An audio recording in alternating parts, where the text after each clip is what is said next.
as an apprentice, you're going to have a few first times of doing things and being involved in things.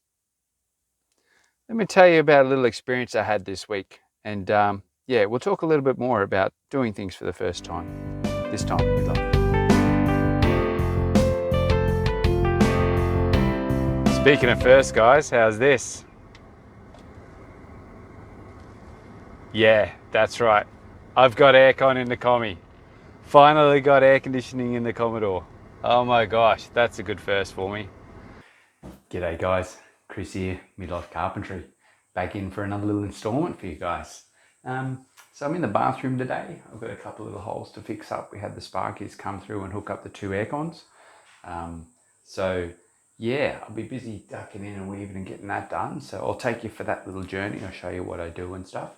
And then after that, we'll have a quick yarn about doing things for the first time. Like as an apprentice, there will be moments where you will be doing things for the first time, potentially on your own or with supervision or whatever. But yeah, I just want to have a quick chat about that and share an experience that I had this week with a particular task that I didn't think I had the confidence to do.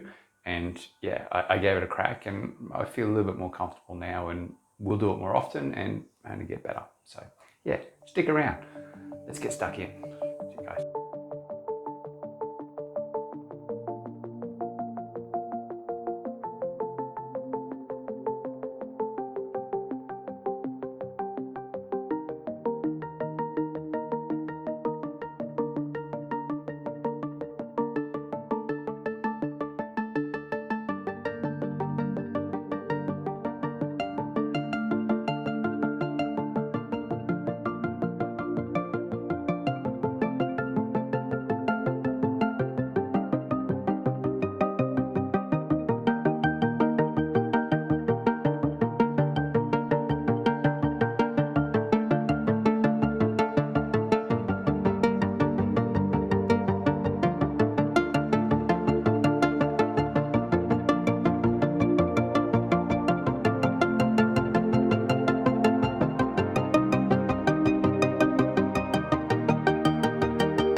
Oh well, that's the first base coats on, so they're ready to go. I'll give that a few minutes and I'll probably be able to put it on the second.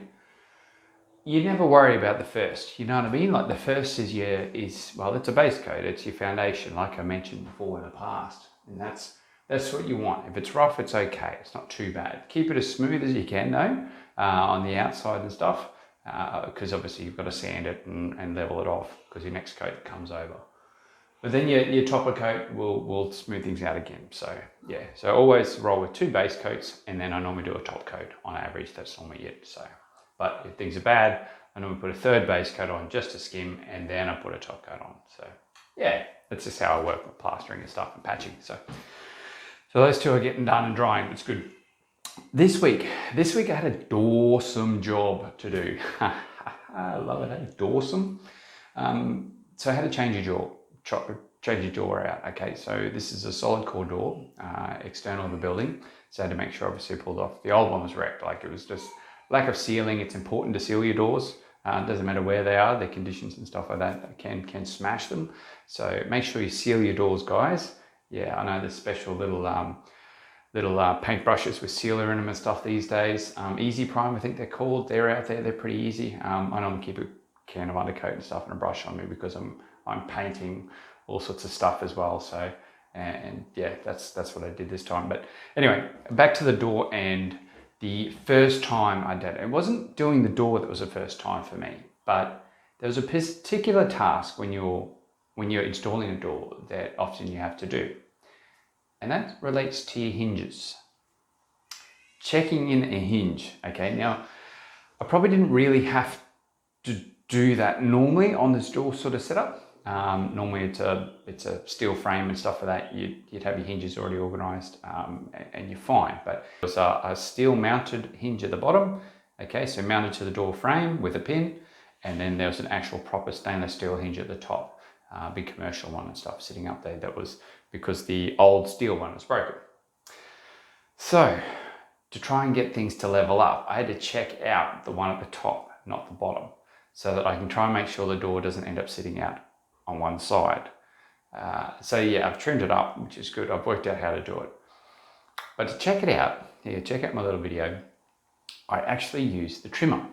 Now, to most chippies and carpenters and probably even some apprentices and stuff, that is it's a no-brainer, you know, it's a fucking piece of cake. What's your problem, you know? Away you go. It's not a big deal. But to me, it was. Like, I have always checked out my hinges with a chisel and a Stanley knife, and that's what I've used. That's the tools I've always used. And I've never tried it with a trimmer because, well, I've never really had a trimmer to try it with. So, because I had the trimmer, I had the tool there, I had a little bit of time on my sleeves to actually give it a go.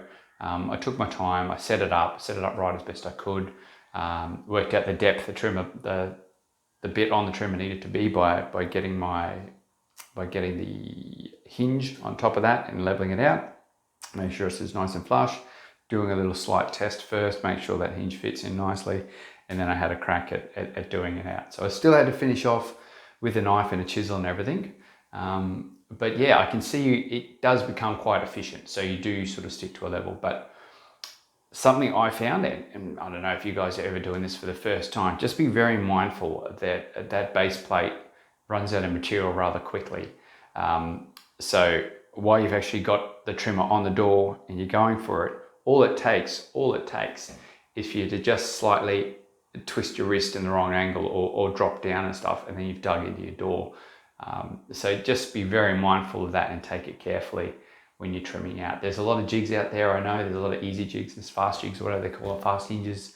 They're out there, which is great, which I'd love to maybe get one day when I'm doing probably more doors, when I'm not doing too many more. But it was a good thing for me to have a go at. Like, I had a crack at it, I wasn't sure about it. I took my time, I thought about it, I said, right, this is what I'm going to do, and I gave it a go.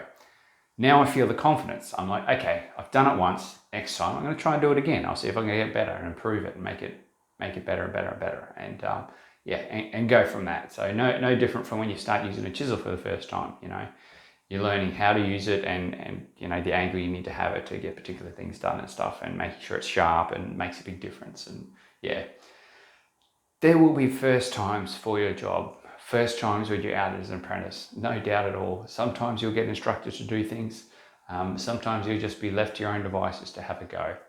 But of course, always remember, guys, if you're not sure, ask the question. Hey, communicate with your traders, communicate with the people around you. Make sure that you understand the task at hand and you can complete that task as safely as possible. Okay? Righto guys, so that was the a little bit of bathroom work, the plastering and stuff like that. I've still got the top coat to put on yet. I'll try and sneak that on a little bit later on, probably try and do that in the morning. But then we're heading into paint and stuff like that. But you can see what I've done. I've done the two base coats. First base coat, don't worry about it being too rough. Second base coats help smooth it off. And then we step into the fine top coat and that levels it off nicely.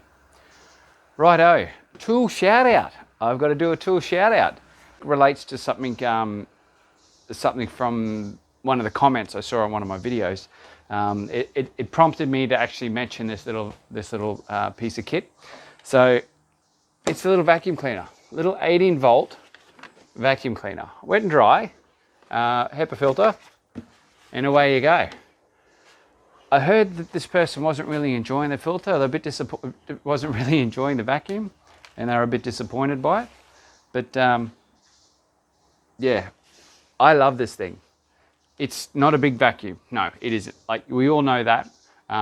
It's for quick cleanup jobs here on site, and then away you go, gets you out of the way. Portable, very easy to carry, sits nice in you, doesn't roll around too much. It's square, which I kind of like. All your tools and stuff are attached to it. So things like your crevice tool, and then you've also got a little floor tool that sits on the back here too. All right, and your hose tucks away nicely. It all sits in nice and pretty. And then obviously, of course, your battery in the underneath. So yeah, I love this thing, but the biggest thing about it, all right, is making sure you clean out your filters. So if you've done a bit of vacuuming, especially dusty areas, like which is most times, you know, you're doing cement dust or you're doing gyprock dust or something where you're trying to clean up, make sure you take the time to clean out your filters. As you can see in this little clip, take the time, pull them out, dust them out in the bin. So close the bin lid and put your arm in and give it a good dust out and stuff so the dust doesn't go everywhere. And then I hit it with a blower. Obviously, respirators are optional if you want to use them while you're blowing them out, but I try and make sure I stand downwind and away you go. So yeah, entirely up to you, but you need to maintain a little filter in this if you want it to be any good. As for that floor tool too, I don't know whether you all saw it. So as you saw in that other little clip through my little video, this is just the rubber grommet that you get with the saw. So that goes with the vacuum, it goes on the saw. All right, but this actually fits quite nicely into, this is just an Azito floor tool.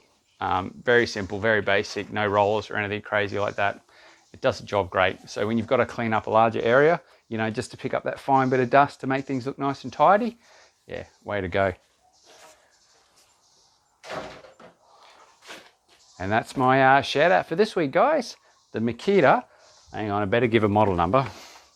The Makita DVC750L 18 volt cordless vacuum cleaner.